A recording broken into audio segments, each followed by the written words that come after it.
And welcome back to another episode of the Unfounded Podcast, everyone. My name is Christopher Turner, and I am your host. Today is Saturday, July 30th, 2022.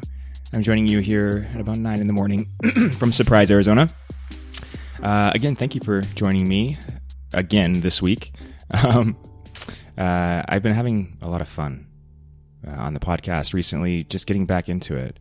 Man, when you spend a long time away from something you really enjoy, you can forget about how passionate you can feel in a weird way. When I listen back to this sometimes, guys, it's weird. Like, I'll have these moments where, like, I doubt myself. There'll be times where I'm contemplating sitting down and doing an episode like this morning, or even after making episodes, sometimes I'll be second-guessing myself. I don't listen back to them before I send them to you guys.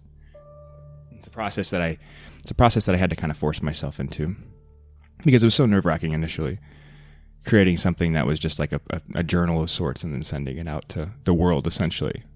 So I noticed right away that I had to kind of create rules for myself. And one of those rules was that I didn't want to filter. I realized that if I started to listen back to myself, I would critique the things I said. I would worry about how people were going to hear me, or if I said something wrong or mispronounced something or whatever it is, I'd start to critique myself. And so I realized, no, this is something that's meant to be organic and unadulterated. And that if you want to create something that's truly you, there is this process of cultivating a certain type of spontaneity internally. It's reducing the layers conceptually, taking the ego away, and recognizing that there's just this thing there. There's just this one thing underneath it all that just is you. And if you just speak that out, it's never wrong. Even if you mispronounce something, even if you don't, define everything perfectly, what you say is true. And there's differences between your truth and the truth, right? Objective truth and subjective truth. We've done some episodes on this. Some of my favorite episodes have been on subjective and objective truths. And man, what a hard concept to really understand. I found myself actually, since making those episodes, being in situations with people where I was trying to describe the concept of objective and subjective truth. And I found myself, excuse me, I'm a little congested this morning, guys. I apologize. I'm continually clearing my throat here. So some of the things I continually bumped into this issue of trying to describe objective and subjective truth. And I'd be in conversations, with friends or family, or, my ex-partner, somebody, whoever. And I'd talk about how something overarching can be true, but how you can see something and I can see something and they can both be true at the same time. But that there's a difference between, like, my subjective truth, your subjective truth, and the objective overarching truth. And that there's a weird way in which they never fully cross over. Like, the subjective truth is never the full overarching truth. Because the overarching truth, the objective truth, is something like a combination of both of the subjective perspectives. I think the name of the episode was Subjective Perspective. If you want to go back and look at it, there's one of them called that. That might be one of them. Anyway. I think there's something in that this morning. And looking at truth and how we define it in the world, and then kind of how it can cause us problems conceptually and then practically in our lives, because it's like we can confuse what the truth is in these ways. It's very dangerous. You see, it gets people in aggravated states. I hope I'm not talking in like too high level of it, like being too general, but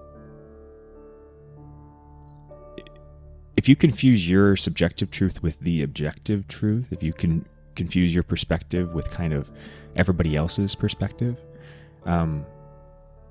you'll find yourself projecting an incredible amount of things on people outside of you. And some of the trouble in this is that if you're projecting, though saying the world is a reflection of you is really true, but whatever you're seeing in the world then is actually you, right? It becomes tricky. I've ran into many people that are very angry at the world, including myself at times. This is how I've discovered it inside of myself, right? And the deeper I went into the anger, the deeper I realized it was like endless, the depth of it. The world's a big place, and the universe is even bigger, so you can get really angry at it and kind of perpetually, endlessly angry if you want to,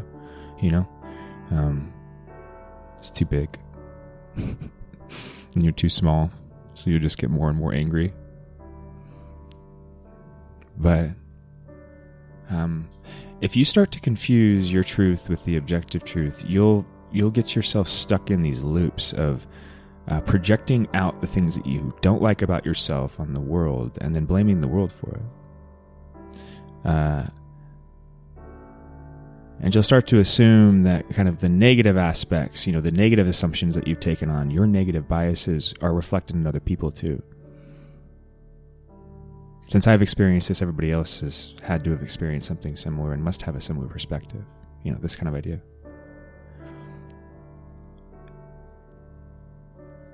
Everybody is the same thing, but they don't have the same perspective, right? Life is God. So we are all pieces of God, I guess is the best way to put it, right?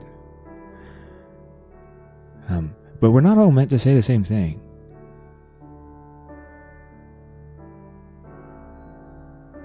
And this is precisely where the importance of subjective and objective truth comes in.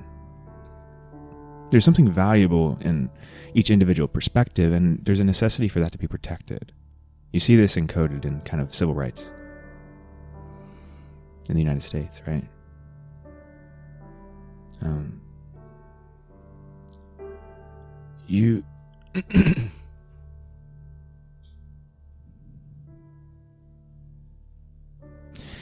There's something incredible. We've identified this, and I think it actually was a religious concept initially, that there's something, it's the liberal idea.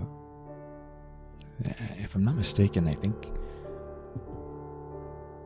there was a saint, I don't remember who it is, St. Paul I want to say, but maybe, I don't know, that was actually one of the first original liberal thinkers.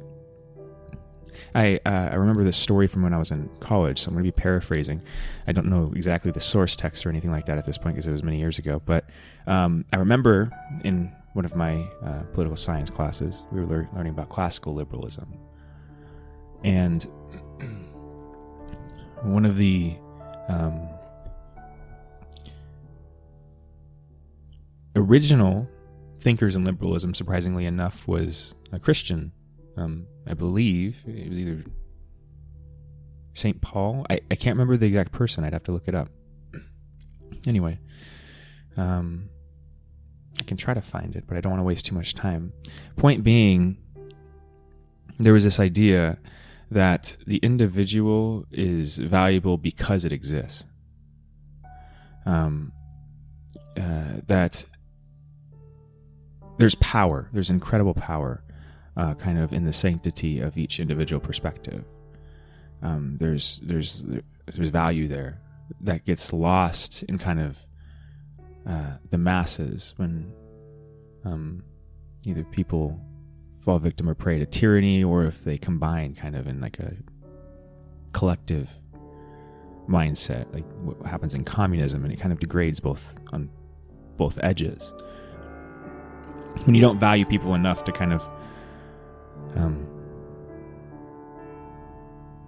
view what they say and what they do as like innately important, you miss out on a lot.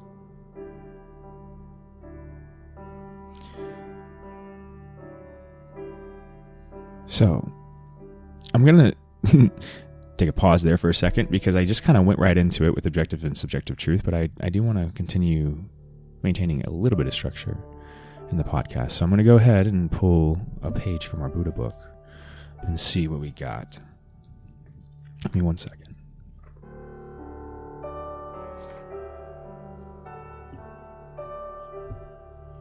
All right, we are on page 202 and page 203. 202 is an angel number. We'll look that up. Let's see.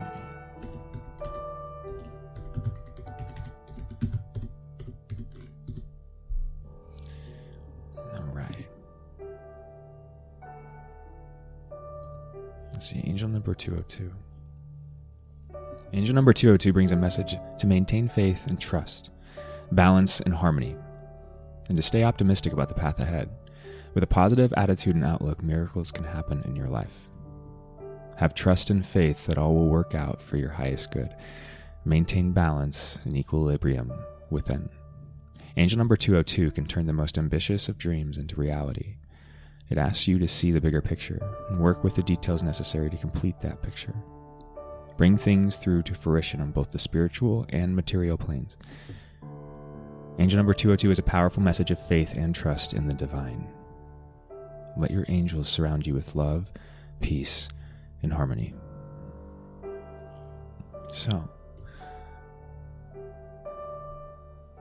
for me at least, guys, I mean, this makes sense. I'm in a place right now where I have a lot of transitions happening, possible transitions at least. You know, I'm looking right now at making a possible move, getting a different job. Right now I do DoorDash and that kind of gig economy work because it's really flexible and I can do this as well, but I'm thinking about possibly switching that up for a little bit. And so there's stressors coming in with that, you know.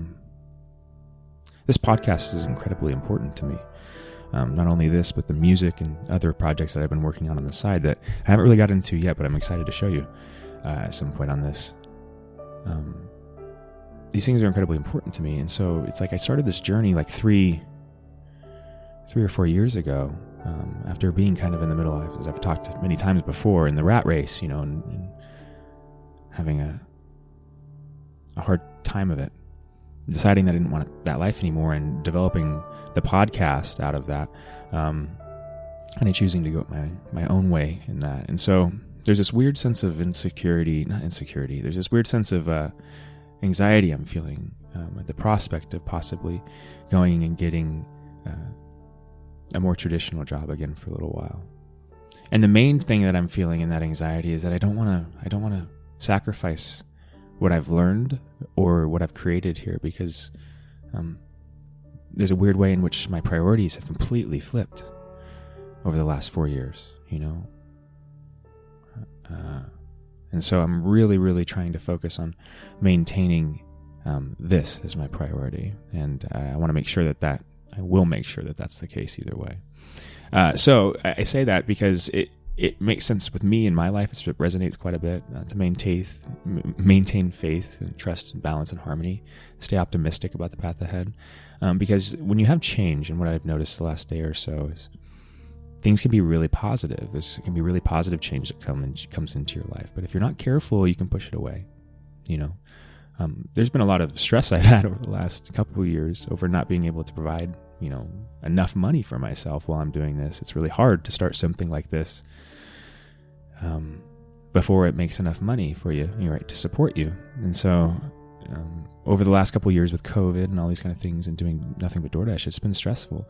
So the prospect of you know, getting a job that's more consistent and having a little more consistent income relieves a lot of stress as well. And there's a way in which everything I said before, it was kind of more from the anxiety perspective. There's a way in which you can also view it from a positive perspective. Like, this is an opportunity to take away stress as well.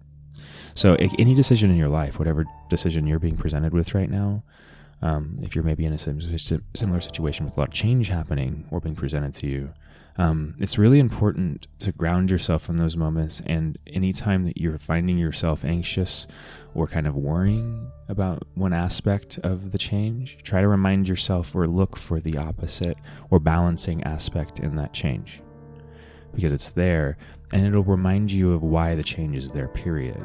Maybe if you have a decision to make and there's multiple aspects or multiple choices, it's a good way where you can weigh out the choices. What are the positive and negative aspects? Many people like to write them out, and I think that's a really positive exercise if you're stuck. We sit down and write out the positive and negative aspects of each decision, and then see which one you feel drawn to. There's a weird way in which your intuition will make it obvious. You'll see it. So that's what 202, angel number 202, has for you today. And on page 202, the Buddha saying we have is, "And from all other cares released, the mind set on collecting my own spirit. To unify and discipline my spirit, I will strive." Read it one more time for you. "And from all other cares released, the mind set on collecting my own spirit. To unify and discipline my spirit, I will strive." So I get from this,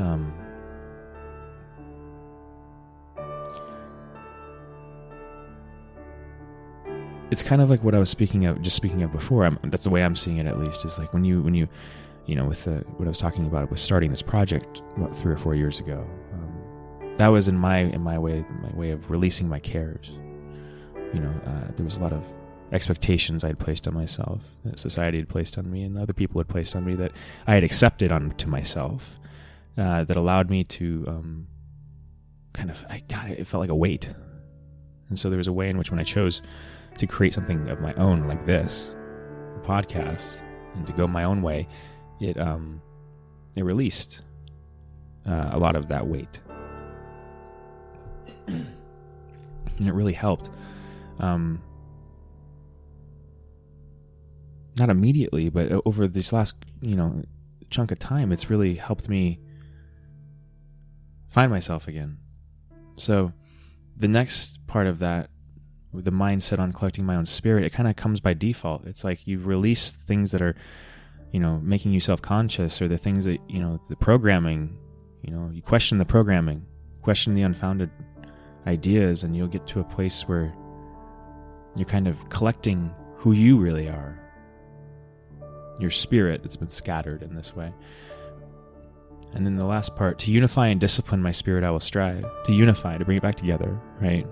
To figure out what you are at a fundamental level. And honestly, that's what this last 4 years has been for me. Figuring out who I am. And so when I spoke of my stressors earlier, about not knowing which way to go, with not wanting to kind of lose anything I've created, there's a way in which you can't, once you've learned a lesson, once you've felt it, you can't unlearn things, you can't unsee things. It's one of the sometimes unfortunate aspects of the 3D world. But it's also positive in many ways, because you can get afraid sometimes once you've, maybe it took you a long time to learn a certain lesson, that maybe you'll regress and go back. There's always possibility. It's always your choice, right? But in order to do that, you'd have to place yourself in that mindset of like choosing to go against everything that you've learned and know. And it's comforting in that place, because you'll realize it takes a lot more effort to do that than you're thinking. You'd have to really try to unlearn something. If you really learned it, you'd have to really put a lot of effort into unlearning it. So, that being said, that was page 202. Page 203, we have, "Invisible and subtle is the mind, and it flies after fancies wherever it likes. But let the wise man guard well his mind, for a mind well guarded is a source of great joy." Invisible and subtle is the mind, and it flies after fancies wherever it likes. But let the wise man guard well his mind, for a mind well guarded is a source of great joy. That one's pretty perplexing to me. I'm like trying to sit here and pull it apart, but I'm not sure exactly where to start. It flies after fancies wherever it likes, the mind. It's distractible, I guess, to a certain degree, right? Chaotic and busy. until you like seize control over it, but not in like a controlling way. It's a weird way in which you simplify. You release what's not you, and then you simplify in that way. So it's more of it's the opposite of controlling. It's letting go. All right, so that's what I got for the Buddha book today. We'll do, let's see, we'll do some cards here real quick. Yeah, let's do Angel and Ancestors Oracle cards here. Let's see what we got from those today.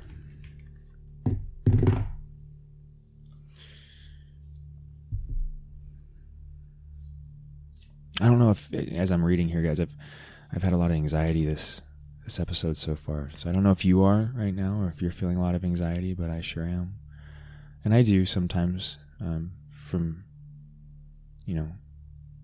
every now and again, I'll notice myself getting these flood of anxiety or nervousness when I try to do an episode. But today it's more consistent. So I don't know if you're going through something that is making you anxious or you're nervous about something. But if you are, the 202 is really there to guide you today. Maintain faith, trust, balance, and harmony. Stay optimistic about the path ahead. Anxiety is an odd emotion, and it's very uncomfortable for people, but I've found that it's very attached to fear. It's so if you look at what you're afraid of, you'll find your anxiety start to go away. Oftentimes it manifests in like not knowing where to look, or like feeling like you need to look at something but you don't know what it is. And I think that's because there's something you're avoiding usually if you're anxious, or something you're not seeing. So there's a way in which if you're feeling really anxious, it's really beneficial to slow down, simplify, don't distract, and then like look at the feeling. Why is it there? Why am I anxious? Breathe through it. It's weird. If you really focus on the feeling, these emotions, you'll feel the vibration. You'll feel where those energies sit in your body. When I feel anxiety, I can feel it kind of sitting right in my like solar plexus. It kind of has a way of tightening my chest. Feels like you're losing breath. Right, but you don't notice that, especially if you have I've had anxiety a large part of my life. I've experienced this emotion a lot, and so I've gotten used to it in a way. But oddly enough, I didn't realize the physical sensations that were attached with the feeling of anxiety, and how it sat in my body, and how it would tense my muscles, accumulate, and then manifest in other kind of aches and sorenesses and pains. There's a weird way in which the emotions cross over into physical ailments. There's obviously a place for Western medicine. I heard it put a really good way. I don't remember where, but it's something like Western and Eastern medicine both have place in healing, and it's just they're better at doing different things. So, for instance, if you were in a car accident and you had a leg that was severely damaged and needed to be amputated or healed in that way, you'd want Western medicine. They're very good at more invasive type of things like that. Healing damages that can't be immediately remedied. Bones that are broken to a place where they can't be repaired very easily. Western medicine is really good at fixing those kinds of things. More invasive type of fixes. Eastern medicine is the opposite. It's more holistic healing, and it's more about long-term healing. So it's like those ailments, like I was talking about, body ailments, those aches, those pains, those sorenesses. I think a lot of those are better remedied with this type of work, with introspective work, energy work, where you're looking inside and saying, okay, what am I feeling right now emotionally? Where does that sit in me? How does it make my body feel? And what can I do to make my body and my emotions kind of remedy together? What can I do to remedy both those at the same time? What do I need to think about while I'm stretching to release this? feeling? Right? What pain, what memory is inspired when I hit that pressure point and it jolts electricity through me? Ouch. Why do you feel the pain? Well, what does it make you think about? Emotional pain and physical pain are not that different. They're just felt in different ways. And they can both manifest from the same thing, the same experience. And oftentimes they do, I think. So that if you've had that ache in your shoulder for 10 years, and you've taken everything, you're on ibuprofen every day or whatever it is, your back won't seem to heal, you're probably dealing with something that's spiritual and emotional that's playing out at a physical level. So this is the type of healing that Eastern medicine is really good at dealing with, right? That crossover, the energy. There's a place for both. So, I don't know why, maybe that's what we need. Okay, well, I just intuitively pulled to a card here while we were doing that. I split the deck and I was while I was talking, so I just kind of intuitively did it. But the card we got for today is the Star Ancestor card. It says, follow the voice of your soul. And it's a young man, the Great Pyramids of Egypt are at the bottom. And it has constellations, the stars and constellations, and like the silhouette of a young man. It looks like a star seed or something like that. It says, Star Ancestor, follow your voice of your soul. So we're going to go ahead and read this one today. I don't often read from the book, but I'm going to read this one and see what we got here. Star Ancestor is on page 76 and 77. It says, heed the messages coming directly from your soul. The Star Ancestors is a Native American term for extraterrestrial light beings who are dedicated to the healing and growth of the world.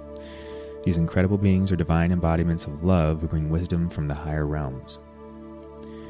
Often, people feel a sense of connectedness when they look up into the night sky and see the stars.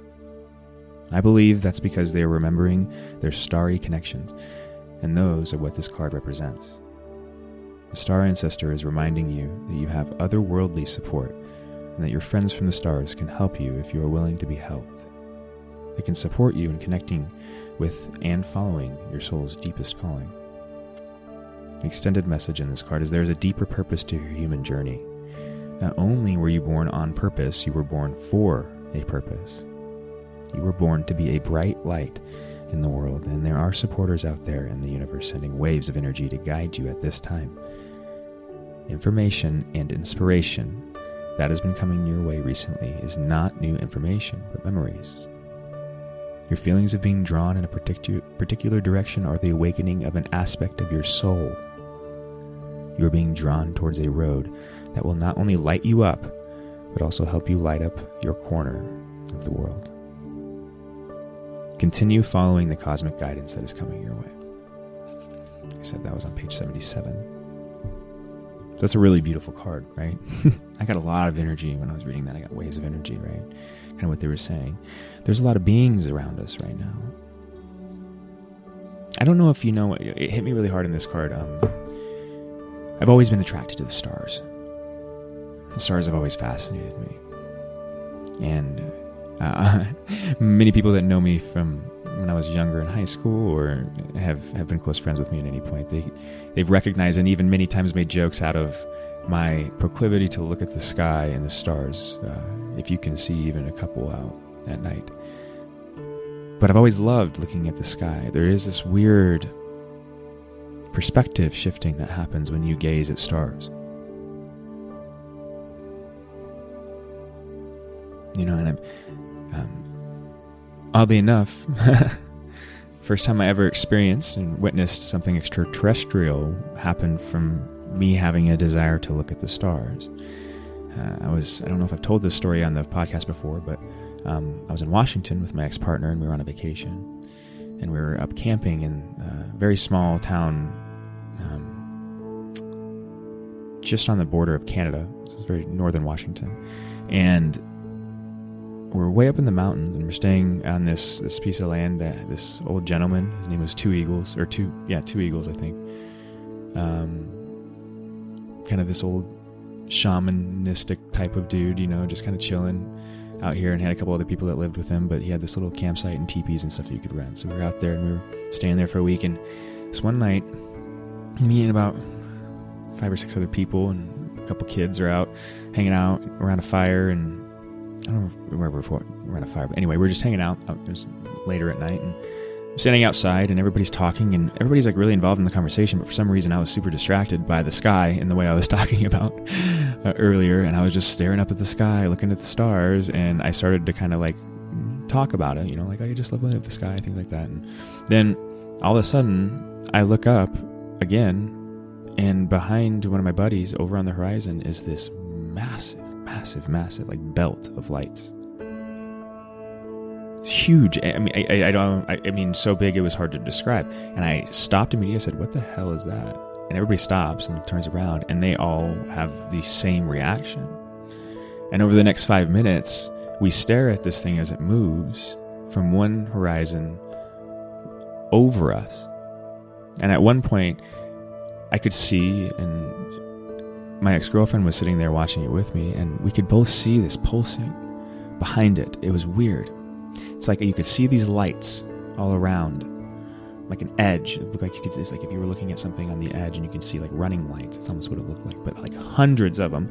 And then on the back edge of those, there was this weird pulsing, and it looked almost like, it's going to sound weird, but the best way you could describe it is an aura. It looked like what the aurora borealis lights look like. It looked like a very, very faint version of that, like a weird pulsing glowing. And this thing was happening behind this. And this thing was massive. It looked like the size of one of those battle cruisers from Star Wars. It was huge, but it was obviously transparent. You couldn't see the actual ship. You just see the edge of it. It was weird. Very, very weird experience. We watched this thing, like I said, for 5 minutes. It moved slowly. And then as it got to the edge of the horizon, not on the edge of the horizon, but like right before it, the lights started to not fade out, but just disappear one after another. It wasn't like they were crossing over the horizon. We all watched them disappear. And after that, had some very odd experiences on the ground where this really weird red light appeared in the woods not far from us. And one of our boys was sitting out there, and he just got scared, and he said, "There's this red light." And I remember I was like, "Oh, it's nothing." I was telling him, like, "It's nothing. Don't worry about it. I'll go check it out." And I go walk over there, and I'm looking at this thing. And it's one of those situations where when if you've ever been in the woods, or if you've ever been out in nature at night, and you've seen something like eyes looking at you, the feeling that you get, that something's watching you, and you kind of hair stands up, you can tell that something's there. That's the feeling that happened. And I looked at this light, and it was very, very ominous, the feeling that was there. It was, I didn't want to freak out because I had kids there, and I didn't want to be like, "Oh God, what the hell is that?" So I just kind of played it off. But then I remember I went and told my ex. I was like, "Hey, like I think there's something there. I think there might actually be something on the ground. I'm feeling like there's something here." And the entire night I felt very intuitively connected, like I was talking to these things. I felt like I was actually talking to the aliens. So, and then I am going to go to bed, and I'm walking around the backside of the tent, and it's really dark, and I'm going over to this post to like take a pee. And as I'm walking over there, I have glasses on, and it's really dark, so there's not like light. There wasn't any light. I could barely see anything. But as I'm walking, I go to like start to go to the bathroom, and there's this flash, like this weird flash of like, it looked like when something shimmers on your glasses, from like having a light shined on it. It was something like, it was like that, but really quick, and it was like on the corner of my eye, and it looked like something moved, and it happened so vividly and quickly that I jumped. Like jumped. I could like feel like something was there. Point being is we really felt like there was beings down there that night that were using some kind of technology where you couldn't see them, but you could feel that there was something there. And they were intermingling. They were dancing around.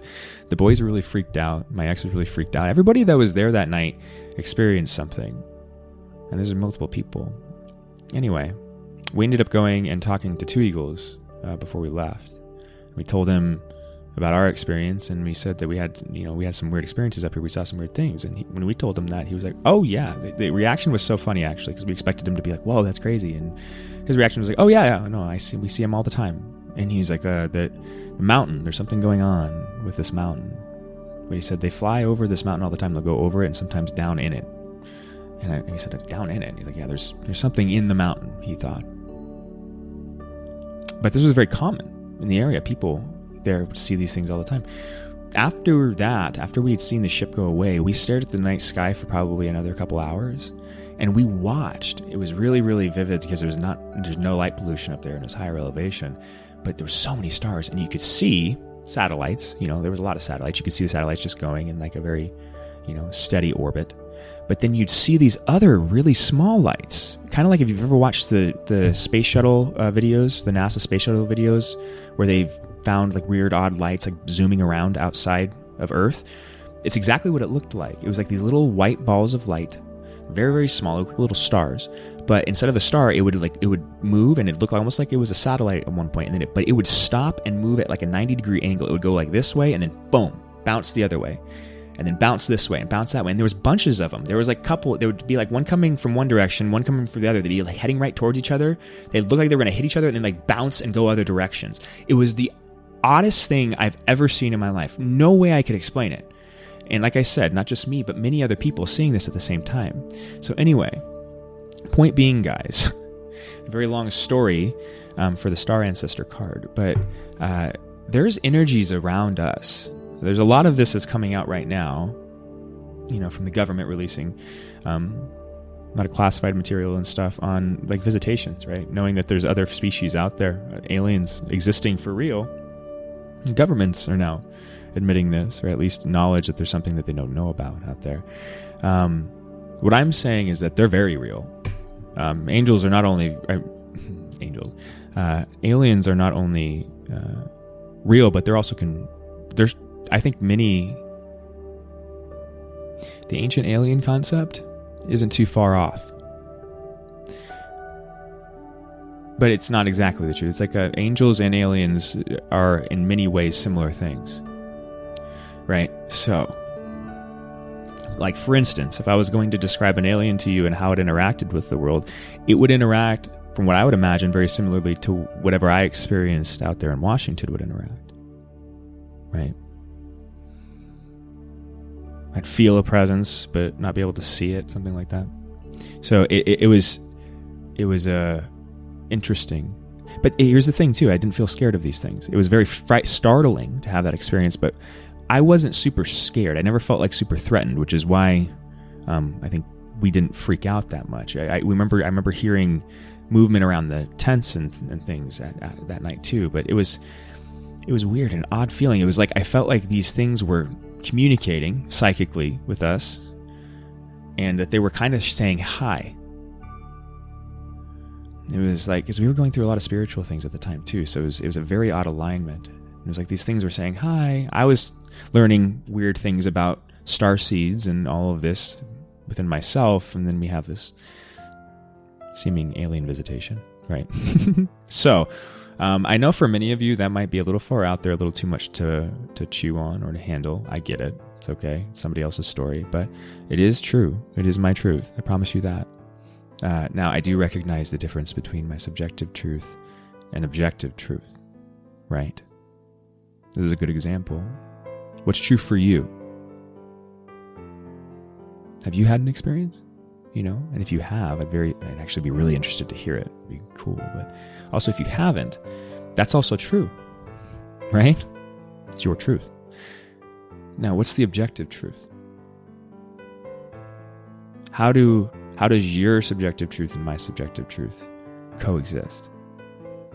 That's the tricky part. But it exists.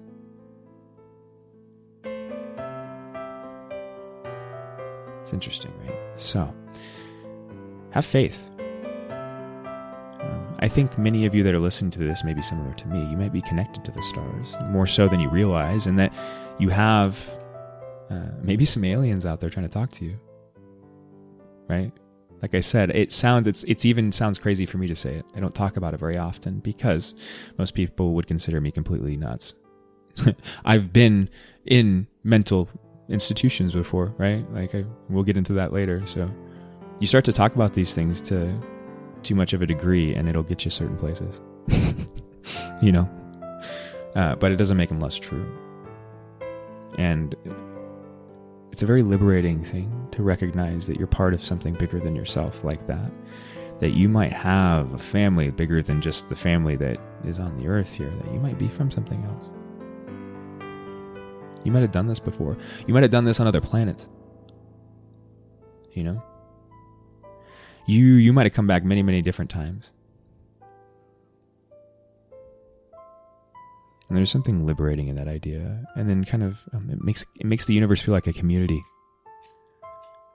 Which I find beautiful and resonates with the idea of love, right? Which then I think it makes sense. Don't we all want to live in peace, love, and harmony? I think part of the reason we're not right now as human beings is because we don't want to admit that there's this that exists. You know, it requires releasing control. Releasing the idea that we are important in a way that we aren't, but also recognizing that we're part of something that we're failing to realize. So it's like we give away a part of our ego, but in that something's replaced. And you're part of a community, a galactic community, one that's psychically connected and one that spans time and space. And that's beautiful, right?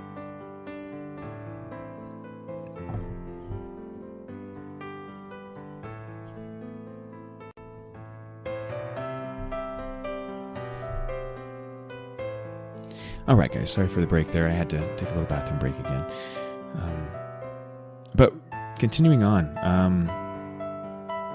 I think it's important to recognize that the world really has shifted a lot in the last, especially like 30 years in relation to the idea of aliens, right?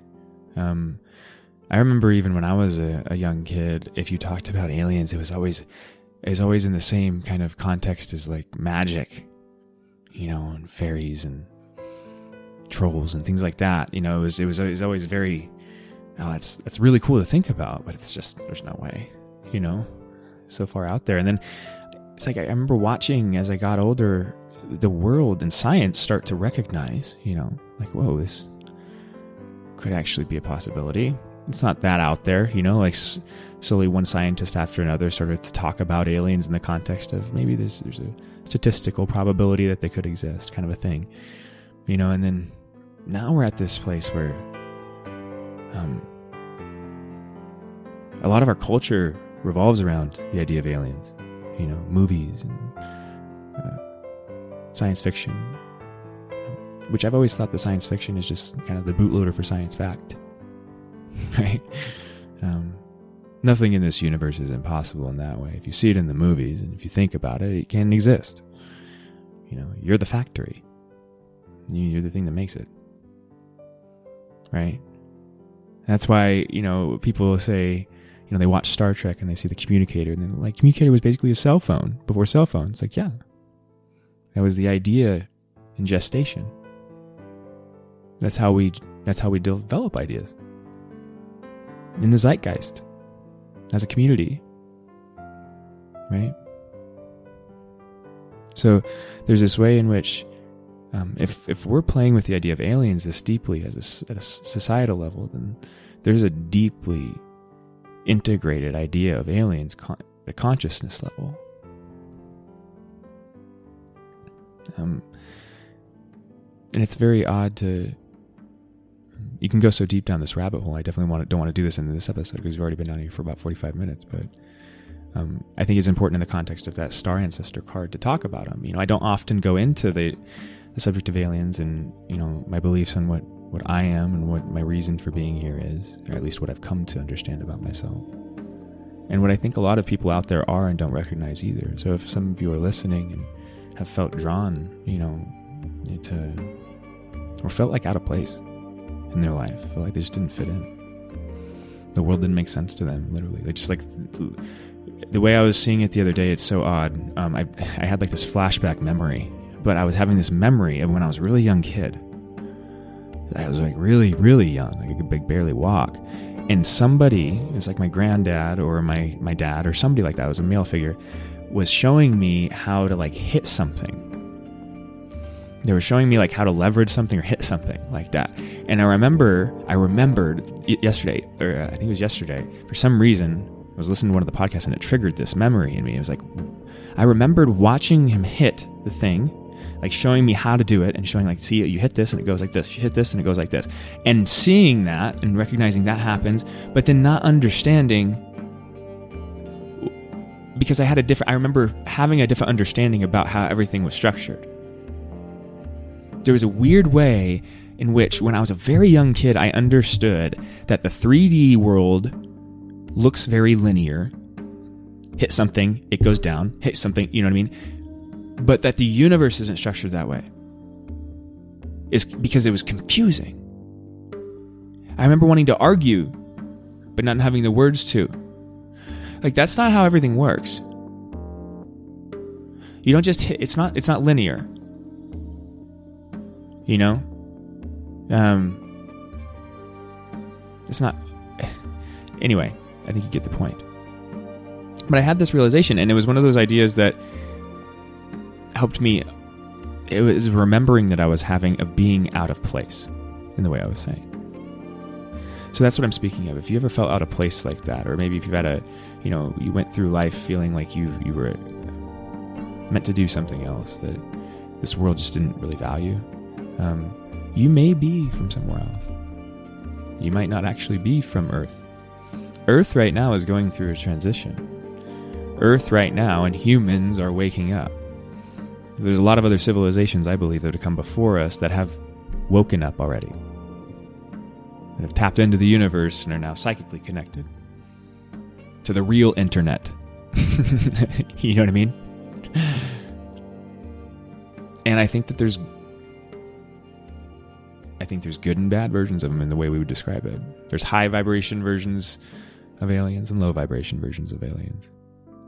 And some of them kind of bet against us and some of them kind of root for us. But in the end, the human being is something that's still deeply asleep, and because of that, it's a dangerous thing in the context of the universe. Stability, connection. We have the ability, once we showed that these, I think what happened is once we decided to blow a big bomb up like a nuke, the universe sent out kind of like a warning call, like, hey, these guys need to have their hand held a little bit, I think. Because if they keep going this way, they're not only going to blow up the Earth, they could mess this whole thing up. You know what I mean? They could destroy the universe trying to smash something together. These dumb monkeys, like that's kind of how I think we're viewed at this point, because we're so asleep, we're so caught in this very shallow world conception of what we are, that we're very, very, very dangerous and destructive. If you think about what we do, and Rogan's described this, if you were to fly over LA, he was talking about flying over LA and looking at the city and looking at kind of the natural land and the woods and the forests and all this kind of stuff, and then coming across like a city of Los Angeles, and right as you're getting on the edge of that and seeing the change and asking yourself, what is that? What is that little blob of black and brown and gray and, concrete and all this mass and harsh edges and, asphalt and all of this? What is that? And he described it as like, it reminds you of kind of like a virus encroaching on something. And I don't like I want to be very clear, I don't want to view the human being as a virus, because I don't think that's what it is.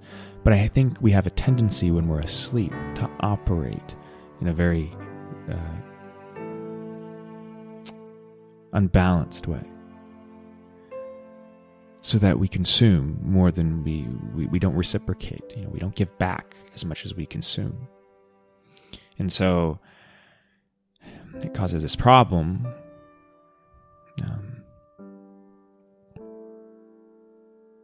Anyway, point being, we're at a point now where the human being is being turned on, like psychically, which is what allows you to join that galactic community in a certain way, and that's what's kind of scary about it too, is because as that happens, you got to think about it in the context of like a global economy, governments around the world. A lot of these individuals and corporations and stuff have tricked themselves into believing that they actually run anything or have any kind of power. That's why a lot of people have not wanted the idea of aliens to come out as a thing. Because what happens if there's something that's more advanced than us that could literally destroy us at the push of a switch? Without even thinking, they wouldn't have to push a switch. They don't need switches. You know what I mean? Like, that means your power goes away. You can talk real mad and real angry at the aliens, but kind of they got you cornered. So it's kind of we've been in this place where I think our ego has been dying at a global scale, and I worry. I think when we talk about the world, when people talk about in apocalyptic terms, I think it's more meant to represent the shift that like there's going to be this ego death that the human collective goes through, where we all realize, and the people in power realize that they're not in control. And it may be through this, a revealing of the truth in this way. Maybe there is a point in time where some kind of being reveals itself in the physical world, where the debate ends, or it's no longer a question. But I do think that either way, I feel very optimistic about the human being. I think we are going to wake up. I think we are going to join our galactic family. I think we're going to become aliens, but not in the way that Rogan describes. We're not going to become genderless, personalityless things. I think we're going to become beings of love, for lack of a better way of describing it. I think we're going to ascend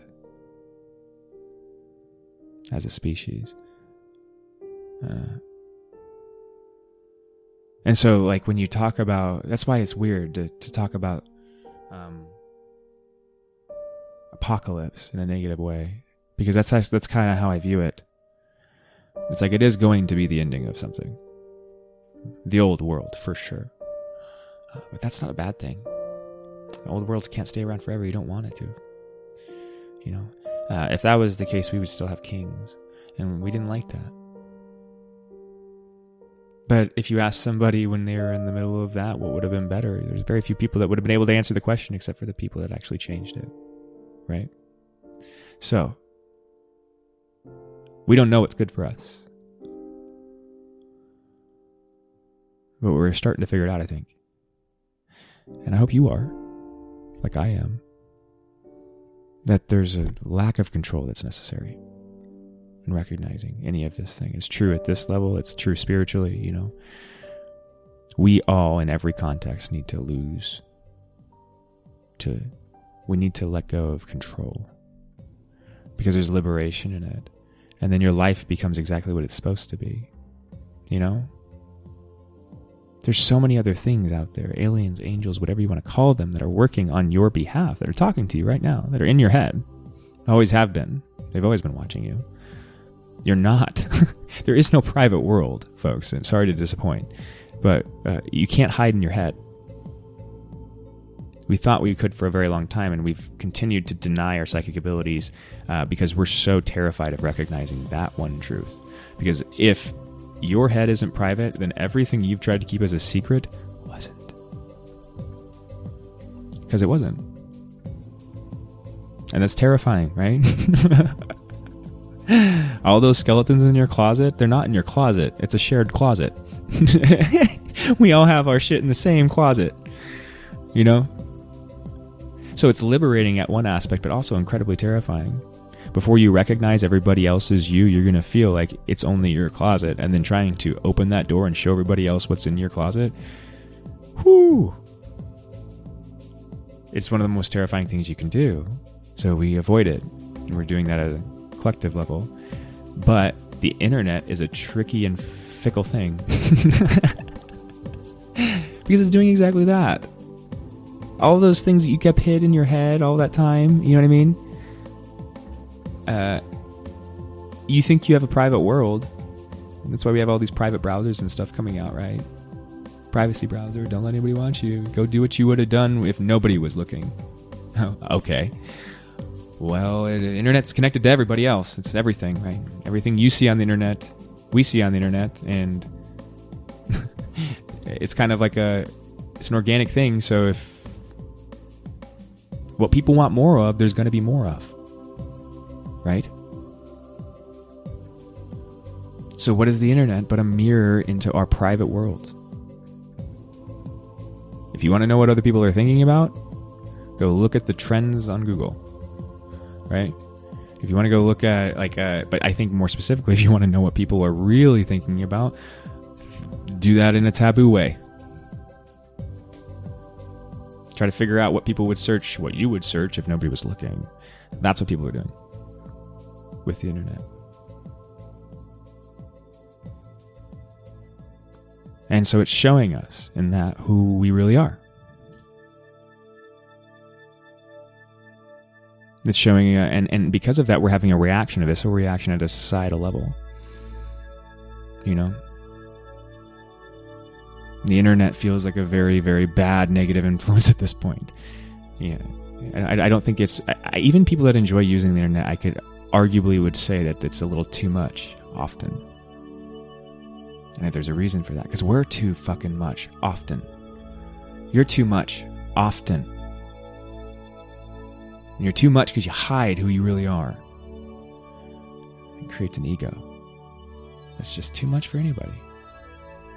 It's not real. You know, why do you think people feel so vindicated in talking shit like crazy on Twitter or Facebook or wherever else they can hide behind a screen? Especially if they have an anonymous account. Why are the most vicious accounts anonymous ones? Because of this.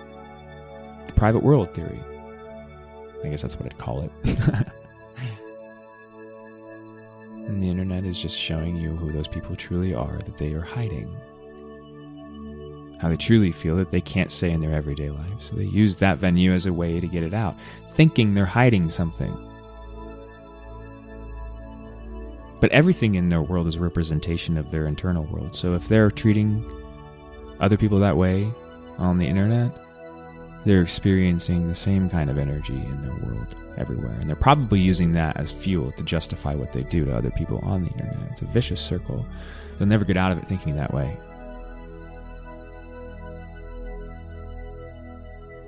But we'll fall deeper and deeper into the sludge.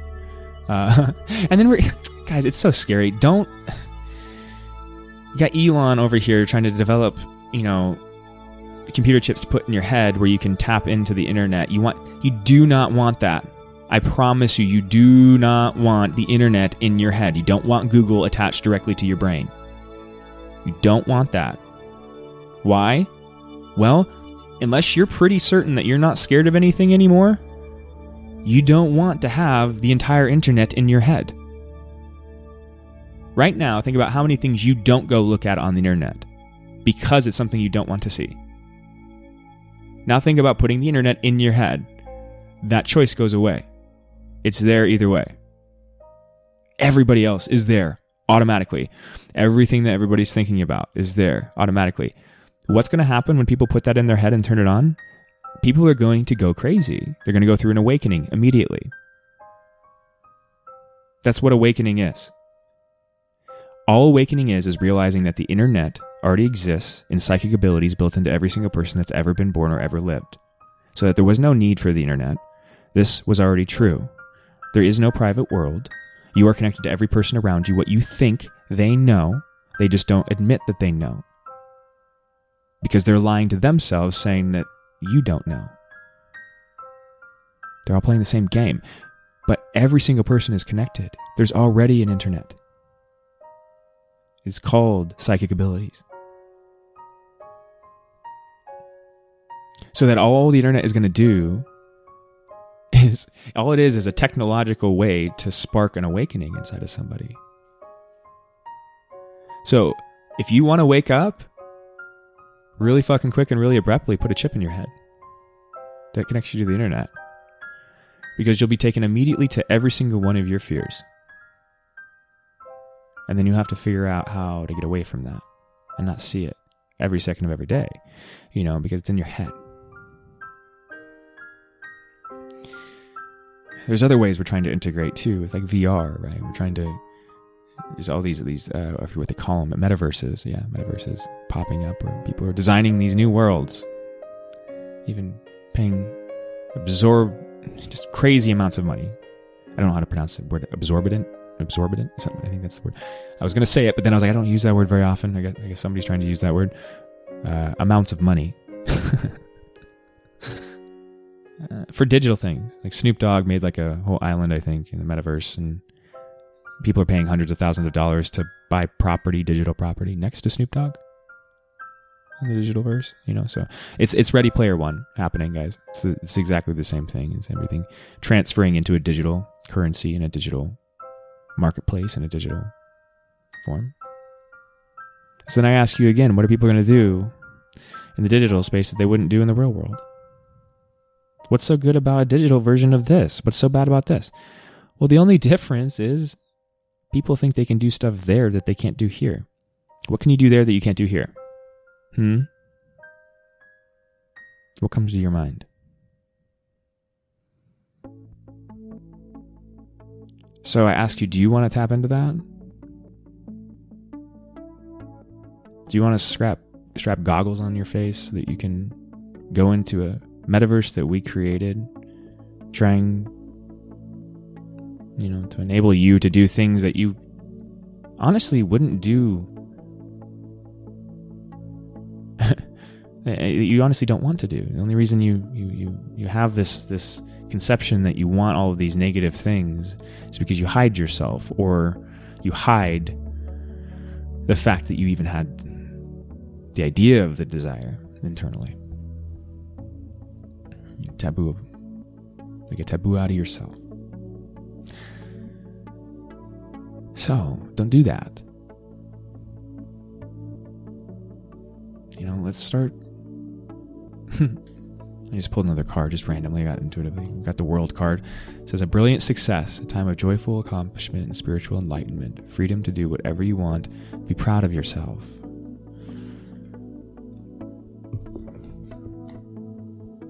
Don't hide yourself from the world. Be who you are. Always. Never let somebody dim your light. Don't feel shame for the parts of yourself that you feel you can't speak about. You can. And you will. You just got to tell yourself that.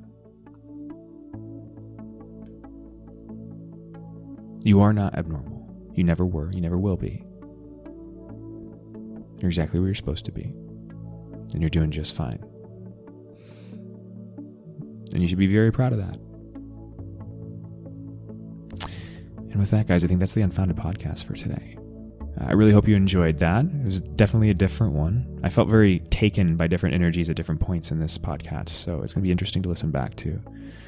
I didn't really mean to start off on the tangent of objective and subjective truths, but it did. It kind of tied in well. So hope you enjoyed it, and I'll be back on here soon. Please like, share, subscribe. If you find somebody that in your life that you think of when you're thinking about the podcast, or just somebody that you know that might enjoy it or get something out of it, let them know. Share it with them. See if they do. I really would appreciate it, and who knows, maybe it'll help them.